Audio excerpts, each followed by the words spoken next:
We're here today in western Oklahoma, around Hydro, Oklahoma to be specific.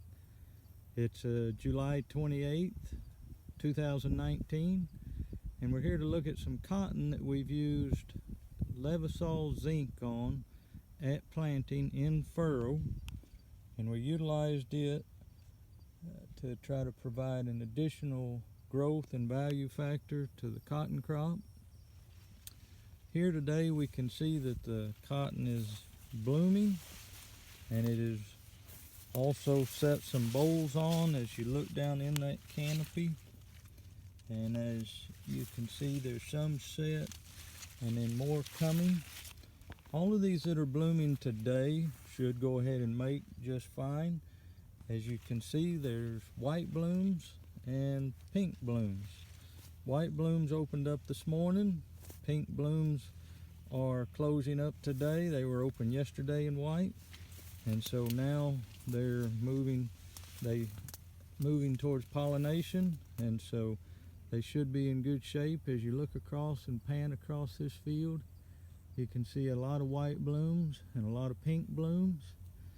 It's a beautiful day in western Oklahoma, and we'll come back to this and we'll look at some more aspects of this and be able to put us a sequence of videos together to be able to talk about the value of Levesol zinc in cotton, and we'll keep going from there.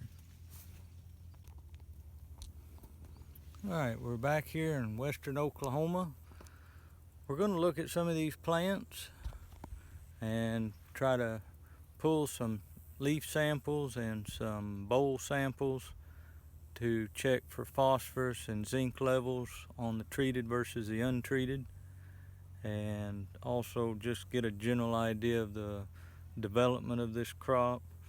What they like to see is that 99% of the blooming that is done by September 1st to the 5th is going to be the majority of the crop. Whatever comes after that may or may not reach maturity enough so that the boll would open up and be able to produce cotton lint. So we'll look down in here and look at some ways we're going to pull some of these samples. If we look right here, we'll get these next to the youngest leaves up here, and we'll collect about 20 of those as we go down through here, and we'll put those in a group of treated. Also, if you look at this field, it's very clean right now, and as we go down through here, this was a field of dicamba cotton, and they used dicamba plus Roundup plus Trapline Pro 2, and then put some Outlook as a post-pre for later on in the season, and it looks like it got activated very well, and so everything's in pretty good shape. This field had a lot of Palmer pigweed, had a lot of morning glories, and some sunflowers and a few other various weeds, but mostly the Palmer pigweed and the morning glories. So we've got some leaves pulled, and we'll get a few more and we'll put those off to the side, and then we'll look down in this canopy and you can see bolls that are forming right there and down into there.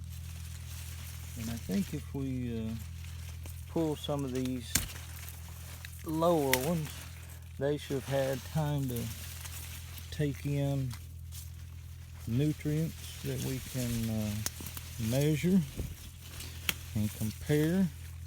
And we'll pull about 7 to 10 of these. Get these put in here. This would be where a third arm would really help a lot. Not gonna happen today. There's 5. And you can see a little bit of distortion on the tops of these canopies. Probably a little bit of 2,4-D drift from around the area of some sort. But you can see also that this plant, get over here with the light, as you can see,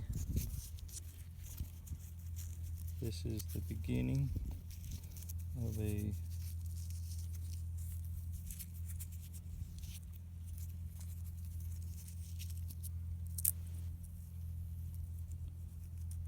bloom that will then set on a pod or a bowl and then produce cotton.